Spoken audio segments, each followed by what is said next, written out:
As we shift gears a little bit here, Steven, I want to bring up Ryan Roobroeck because not a lot of people, and including us, because of his late September birth date, we did not realize that he was not draft eligible till 2026.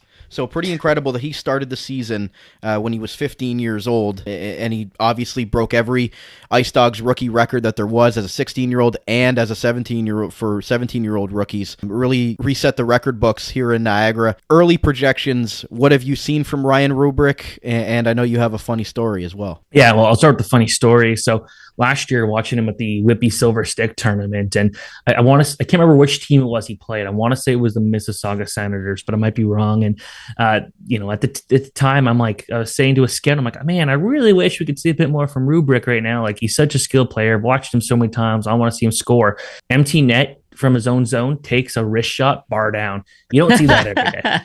No. But that just kind of shows how good of a shooter he is. And I watched him back when he was playing the U16 team, London Knights, a couple years ago, and there was the talk of the exceptional status. He didn't get it, and Michael Misa did, and I think that kind of just showed, there was an argument to be made there for sure. He was physically dominant. He obviously put up a ton of points, 34 goals, 63 points, and I think it was 27 games.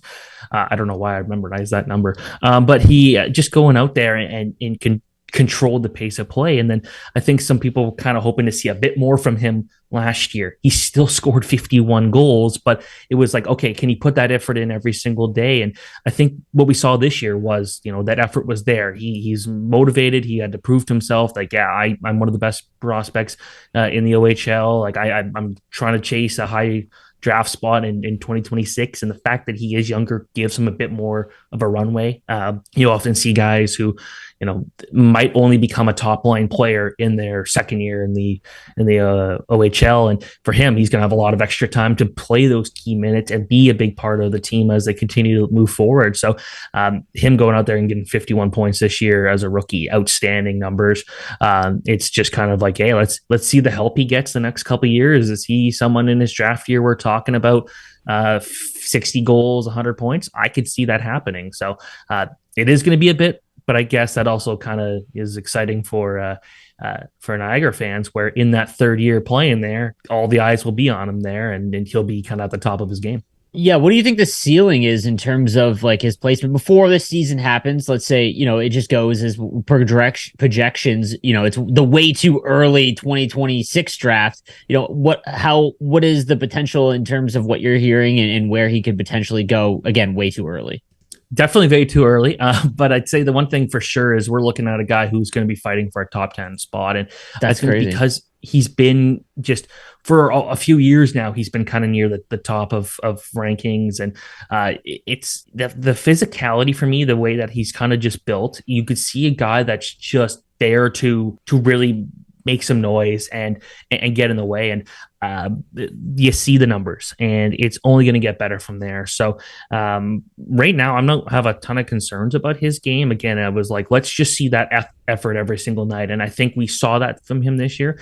And as that team kind of looks to push forward and be a serious contender for the championship in the next couple of years, that's going to be even more motivation, as if he didn't need any more. So I think that we're talking about a guy, at least at this point, that looks like a top 10 prospect.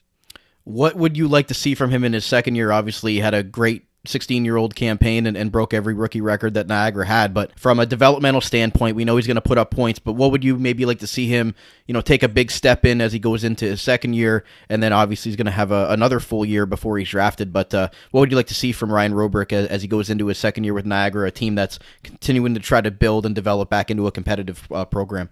I think it's kind of still just one of the things that from his OHL draft year, I just want to see him continuously moving his feet, continuously pushing to really be a nuisance out there, be someone who takes away space, be someone who gets in someone's grill and tries to annoy him out there, because again, you see the puck skills, but let's see him just round out those other elements. And because we know what he can do out there, we know that he can go out there and make someone really mad, and we know that he can shoot the puck. We saw at the U17s when he shot, it went in. So I think that that's going to be just continuously showing that that he's committed. Like, if he could be the one thing about players that I like, especially goal scorers, are the ones that kind of have that fourth line mentality of I need to continue to prove why I belong. Akil Thomas had that. Exactly. Akil Thomas is one of those guys where you want to prove that you want to be here every night. You want to be in the lineup, and you want to play like your career is on the line every single night, and put in that effort in. If he does that, again, there's not a lot of flaws in the style of his game out there, so that'd help a lot.